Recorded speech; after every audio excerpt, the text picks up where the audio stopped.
Hi! வணக்கம் உறவுகளே! எல்லாரும் எப்படி இருக்கீங்க? நல்லா இருக்கீங்களா? இன்னைக்கு பிறந்த நாள், கல்யாண நாள் கொண்டாடுற அனைவருக்கும் என்னுடைய வாழ்த்துக்கள்.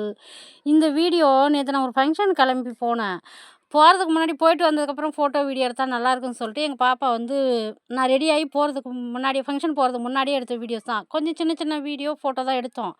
நான் பிளான் பண்ணது அங்க மண்டபத்துக்கு போயி ஃபங்ஷன்ல நெறைய வீடியோ எடுக்கலான்னு பிளான் பண்ணிட்டு போனேன். ஆனா, அங்க போய் என்னோட சொந்தங்கள எல்லாம் பார்த்ததும் வீடியோ எடுக்கணுங்கிறதையே மறந்துட்டேன். வீடியோ எடுக்கிறத மறந்தா கூட பரவாயில்லங்க. இங்கேருந்து அக்கறையா கூடவே கூட்டிட்டு போன என் வீட்டுக்காரரையே மறந்துட்டேன்னா பார்த்துக்கோங்களேன். ஆமா.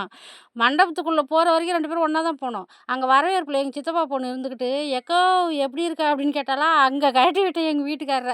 அதுக்கப்புறம் அவர நான் பார்க்கவே இல்லையா ஃபங்ஷன் முடியிற வரைக்கும்.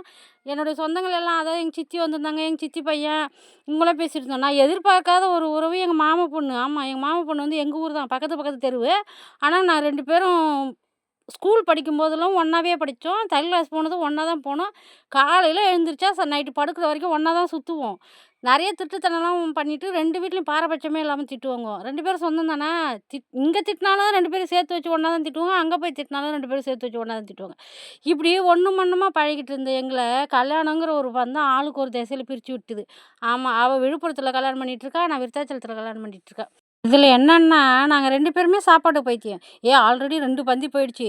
3வது பந்தியில எப்படியாவது இடம் பிடிச்சு உட்காந்துரணும். வாடி அப்படின்னு சொல்லிட்டு என்ன கூட்டிட்டு போனாரா, சாப்பாட்டுக்கு போற இடத்துல தான் எங்க வீட்டுக்காரர நான் பார்த்தேன்.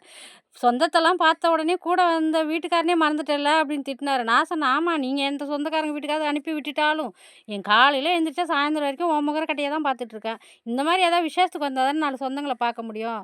சொந்தக்காரங்க வீட்டுக்கு சொல்லியும் விட மாட்டீங்க. வர்ற இடத்துலயும் பேசக்கூடாதா அப்படின்னு 4 சத்தம் போட்டோனே, உன்கிட்ட பேசி சமாளிக்க முடியுமா? நீயே தான் பண்ணணும்னு சொல்லிட்டு அவரும் சாப்பிட வந்துட்டாரு. ஆமாங்க. நாமலாம் கொழாயடி சண்டையில கோல்டு மெடல் வாங்குனவங்க. இந்த அளவுக்கு கூட பேசி அவர்கிட்ட சமாளிக்கலனா எப்படி? மறந்துட்டேன். அது என் தப்பு தான். ஆனாலும் அத கெத்த விடாம நான் எப்படி சமாளிச்சேன் பார்த்தீங்களா? தப்ப ஃபுல்லா அவர் பக்கம் திருப்பி விட்டு. என்ன பார்த்து எல்லாரும் கத்துக்கோங்க. ஒரு வழியா எல்லா சொந்தத்துக்கிட்டயும் பேசி பாய் சொல்லிட்டு வீட்டுக்கு வந்தாச்சுங்க. இந்த ப்ளவுஸு எப்படி இருக்குன்னு கொஞ்சம் சொல்லுங்களேன். இதுவரைக்கும் நான் என் ட்ரெஸ் எப்படி இருக்கு? அப்படிலாம் நான் யாரையுமே கேட்டதில்ல. நான் ஏன் கேட்குறேன்னா, அந்த ப்ளவுஸ் தச்சது நானு. அதில ஆரி ஒர்க் போட்டது என் பொண்ணு. ஆரி ஒர்க் அவங்க கிராண்டா போடுவாங்க எங்க பாப்பா. எனக்கு அது பிடிக்காது. கிராண்டா ஆரி ஒர்க் போட்டு போடுறது பிடிக்காது. அதனால நான் சிம்பிளா போட்டு குடுன்னேன். அதான் எப்படி இருக்குன்னு கேட்குறேன். சொல்லுங்க கமெண்ட்ல. அதுக்கப்புறம் நேத்து வெள்ளிக்கிழமை இல்லையா? விளக்கு கொளுத்தி வைக்கணும், சாமி கும்பிடணும்னு போய் பார்த்தா பூவு இல்ல. எல்லா பூவும் இருந்ததெல்லாம் முக்காவாசி நான் சீவி சிங்காரிச்சு வச்சுட்டு போயிட்டேனா, சாமிக்கு போட பூவு இல்ல. அப்புறம் தோட்டத்துல இருந்த பூவெல்லாம் பறிச்சு கட்டி, சாமிக்கு போட்டுட்டு, விளக்கு கொளுத்தி, சாமி கும்பிட்டேன். சரி, இந்த வீடியோ புடிச்சிருந்தா லைக் பண்ணுங்க, கமெண்ட் பண்ணுங்க, ஷேர் பண்ணுங்க. ஓகே, பாய்.